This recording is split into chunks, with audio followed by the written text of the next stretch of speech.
Hey, Pastor Tommy here from the banks of the Methow River and on the back end of a little 3-day getaway that Judy and I did with some friends. I mean, the great thing about this getaway that I think this is the first time in about a year or a year and a half that I've left town that some major cataclysm hasn't happened, like a pandemic or rioting. On the other hand, we haven't had cell service for about 3 days, so I'm hoping when we leave today and drive back to Kent that you guys are still there. But all that said, um, as far as our sermon last week, if you did not see that sermon last week, I would encourage you to see it. If for no other reason to encourage you in the gospel, but also to encourage you with regard to all the conversations about race that are going on.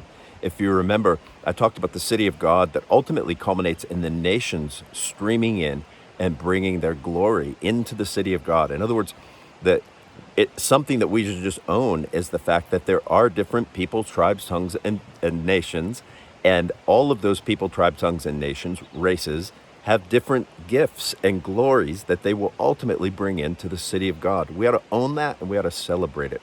On the other hand, if you remember, I talked about the fact that we also all have the same problem, right? We have the same sin nature, and the only remedy to that sin nature is the same Jesus, the one Jesus who saves us from our sins. And so that ought to also bind us together. And it does bind us together, whether we own that or not. It binds us together as a church and the bride of Christ. And so if you haven't seen it, please go back and watch that. You can actually watch it now on our website. Thank you, Joy Cauldron, for doing nearly all the work, if not all the work, on building us a new website and getting it all ramped up. It looks gorgeous. You should go there and check it out. You can watch the sermons natively on the website now. In other words, you could still watch them on Facebook or you could still watch them on YouTube.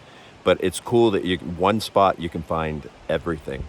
And so this coming week, I'm excited. Samuel will be preaching on Romans 1:16 on the power of the gospel. And in other words, he's going to follow up what God is doing in all the world and ultimately in all times with what he's doing right now, right? That he works in and through us right now. And so I'm excited about that. I look forward to seeing you all this week, seeing you. I hope you're having a good summer and I hope you're having a good week and have a good day today. This is Pastor Tommy, out.